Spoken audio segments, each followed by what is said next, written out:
good boy. He's a good boy. He's a good boy. He's a good boy. Hey, vinyl community. Elliot here, Lazy Dogs Records. And I thought I'd show you some recent acquisitions I got here in the month of August. Uh, Looking through my collection, I realized I had every other Bonnie Raitt album except her self-titled first album. So I went searching for that, and I found a seller and that was taking offers, and I made an offer on it. I think he wanted $10 for it, and I offered him $7, I believe is what it was. Could have been 12 and offered 9. I don't remember, something along those lines. And they took it. So then I went through their catalog uh, and picked out a bunch of other records and made offers on those. I tried to offer about 75% of their asking price, and he ended up taking each of those offers. So I ended up with right many records. I was really pleased with what I got. A lot of them were sealed records. So, of course, this was the whole purpose was to get this Bonnie Raitt record, a self-titled first album. I gave my daughter a copy of this album, the only copy I had, thanking this Leo Koke. Uh, this is 6 and 12 string guitar, his first album, and it's of course on the Tacoma label. And the idea was I was going to give that to my daughter for her collection because it was a really nice album to have, and I'd pick it up another copy when I saw it because Leo Koke albums are out there in abundance and they're not expensive normally. But believe it or not, for the last year or so, I've been looking for a copy of this in the wild and just am not seeing it. So he had a copy of this, made an offer on this. Plays very good condition. And so I was really pleased to get this album back in my collection. And one of my favorite guitarists is Dan Crairy, and that's what's playing right now. Dan Crairy. And this is one of his albums on Sugar Hill. Dan Crairy probably would have had a bigger career. He's considered one of the best flat picking guitarists out there in the 20th century and moving forward in the 21st. But I mean, right up there with Doc Watson, Norman Blake, people like that. But his music career was secondary to his to another career. He went to graduate school, got his theology degree and a philosophy degree, I believe, or something like that. And for several decades, he's been teaching at I think it's San Diego State University, maybe somewhere in California, and playing music and recording music as well. But great acoustic guitarist who worked a lot with one of the great fiddlers that we lost earlier this summer, Byron Berline, which I did a video about Byron Berline. But they worked in combination. They appear on each other's albums, and they do albums together, or did albums together, especially back in the 80s. Berline, Crairy, and Hickman. Hickman being the banjo player, Byron Berline the fiddler, and Dan Crairy. So got this one, BCH, on Sugar Hill as well from 1986. And then here is Byron Berline and John Hickman, 2/3 of that group, with an album called Double Trouble, also on Sugar Hill, also in 1986. And I bet you if I looked on the credits here, that Dan Crairy probably plays on a song or two of those. And then a couple of other really good bluegrass bands I got. The Lost and Found. This is on Outlet Records. Second Time Around is this album. And this band toured, played the festival circuit for years and years. And this album is I think this is from 76. And you can look, you can tell That looks like 1976, doesn't it? It's a really good album. Great instrumentation on that album. But this is the one that really stood out the bunch. The Dry Branch Fire Squad. This is this is the album that blew me away. I was familiar with the band. They were very big out of Ohio, I believe. They were very big in the 70s and 80s. And going forward, I don't know how long the band stayed in existence. This album is Fertile Ground, and it's a promo copy, and it's on Rounder Records, so you know it's going to be high quality recording. And this is just this album. The vocal harmonies on here are just spot on, and the acoustic playing is just the fiddle, the guitar, mandolin. All the instruments are just top notch on here. And the theme is fertile ground. The theme is a farming theme, but it includes some instrumentals like Turkey in the Straw and vocal, songs that feature vocals primarily, but not exclusively, about rural life, farming, and the as people have moved away from the farms, that sort of thing. Darling Nellie Across the Sea, traditional song they do. They do an excellent job on here, one of the non-farming songs. And The Great Titanic, another traditional song. Great storytelling here, and there's some gospel numbers on here. The Old Time Way, that's Ola Belle Reed's song, and Love Has Brought Me to Despair. I'm trying to see if there's another gospel.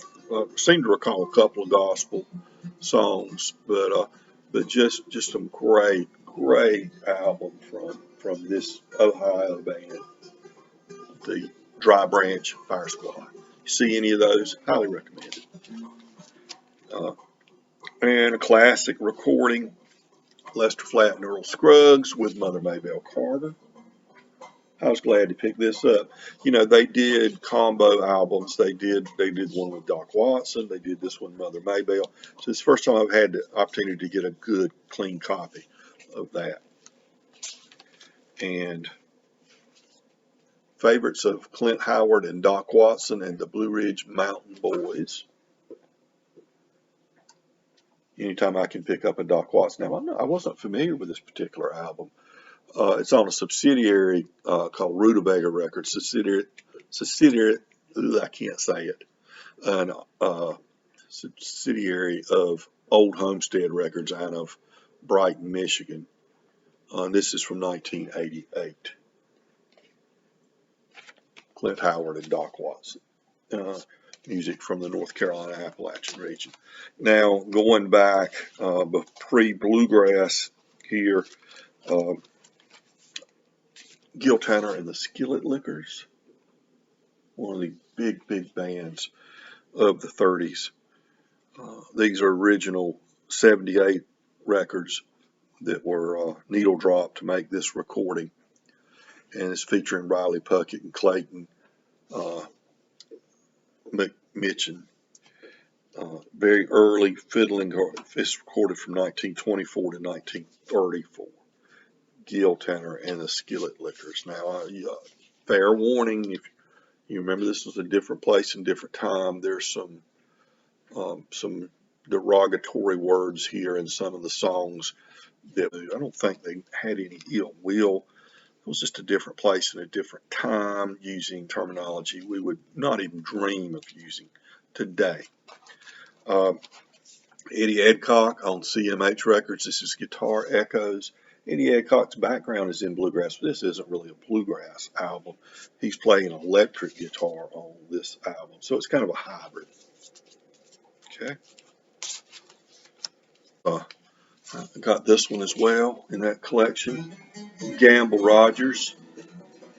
Got a couple of different albums by Gamble Rogers. This is Sorry Is as Sorry Does. Recorded live at the Woodstock Opera House. And I don't know where Woodstock is. I don't know if they're talking about Woodstock, New York. I don't remember seeing exactly where this, in Woodstock, Illinois is where it was recorded, Woodstock, Illinois. If you're not familiar with Gamble Rogers, he's a Floridian. rural Floridian raconteur, I guess you would say.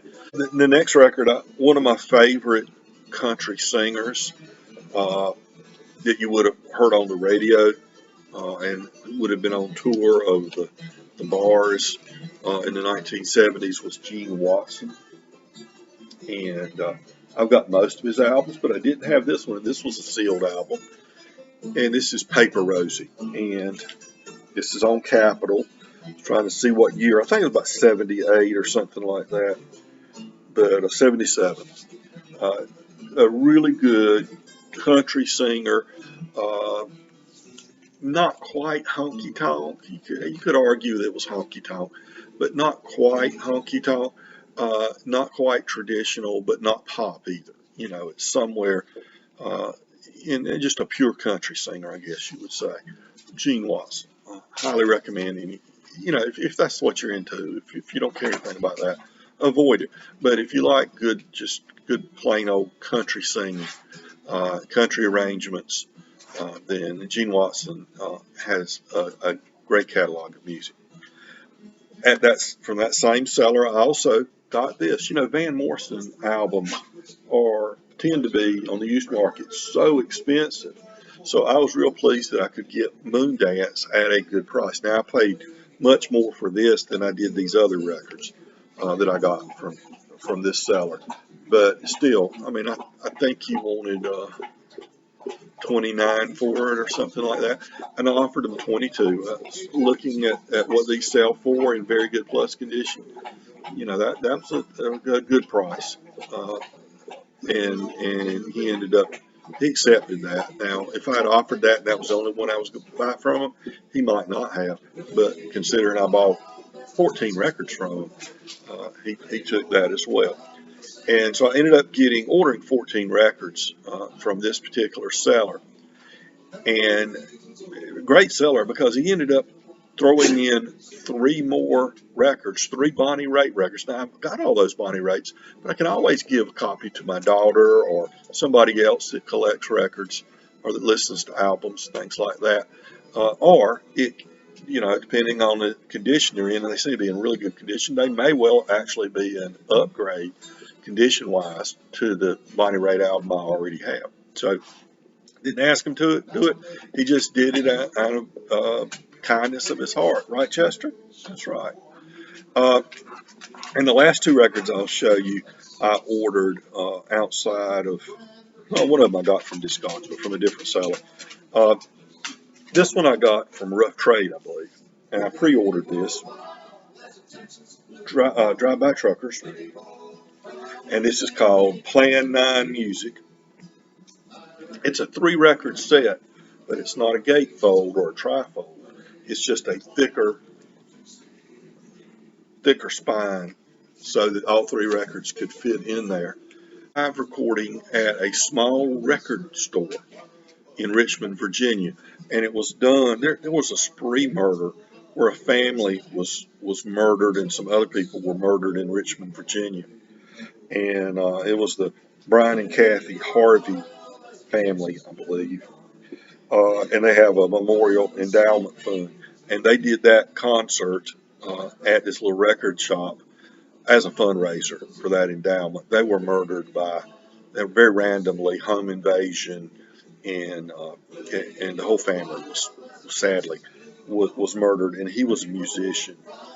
He had been in a band years ago called the Deads, which is kind of a power pop band, but then he was doing a different band in a different band, a duo, I believe.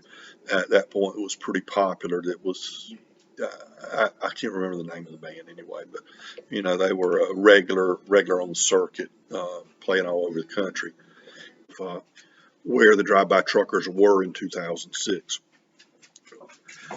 On the teetering on the edge of the band just falling apart, basically. It features Jason Isbell on here and several other members that would no longer. Now, Jason was married to the bass player. What was her name, or is her name? Shona Tucker. And their marriage was breaking up. Isabel was having major alcohol issues, and the other members were drinking pretty hard too. And within a few months after this recording, they would Isbell would have basically been kicked out of the band because he would tell you himself he was not a pleasant drunk. He was somebody to be avoided when he was drinking. And they were the marriage had broken up. Tucker had left as well, I think. But this configuration of the band was, when they were on, they were really, really good. And it's just kind of sloppy and kind of just really in sync. You know, it's like that combination. 3 records, and they had colored vinyl. I didn't care anything about colored vinyl, or they had black vinyl. They had given out of the pre-order for the colored vinyl at Rough Trade, so I ordered the black vinyl. I would have probably ordered the black vinyl regardless anyway. But this is just a really good example of this band at that point in time. It's got Isbell's song Outfit. It's got Decoration Day, which I believe is an Isbell song as well. And of course, Cooley and Hood, the main songwriters in the band throughout their life. The Day John Henry Died, Let There Be Rock, Shut Up and Get on the Plane, which comes from the Southern Rock Opera album, Ronnie and Neil. This is a fun live album. And I think it still be had. I don't think, they sold them all out yet. The color vinyl sold. And then the final record I'll show, I used this actually on Randall Nelson's travel contest. Steep Canyon Rangers, bluegrass band that's been around about 20 plus years. And this is their album, North Carolina Songbook, live from Merle Fest, April 18th, 2019. And this is a Record Store Day 2019 release. And the funds from this went to, a portion of them went to the Student Emergency Fund at Wilkes Community College, there where Merle Fest is held. But what the premise of this is that you take important artists from North Carolina and they perform using bluegrass instrumentation, various a song from several ones, like Benny King, they do Stand By Me. Tommy Gerald, the great fiddler, they do Drunkard's Hiccups. Elizabeth Cotton, they do Shake Sugaree. James Taylor, they do Sweet Baby James, so on and so forth. And this is colored vinyl, and that's not the American flag colors. That's the North Carolina flag colors. Of course, they're the same, but it's on Yep Rock Records. That was the point, to do the colors of the North Carolina flag. And I hope they'll do more of this. This is a nice concept for them. It's the only Steep Canyon Rangers I have on vinyl. The rest of what I have are on CDs, and some of their stuff can be found on vinyl, but for the most part, they came up during the CD era, so it's harder to get those. Okay, so those are some records I picked up and a little about each of them, and I hope it didn't bore you to death. Anyway, everybody remember, be kind to your neighbors, because guess what? We're all neighbors.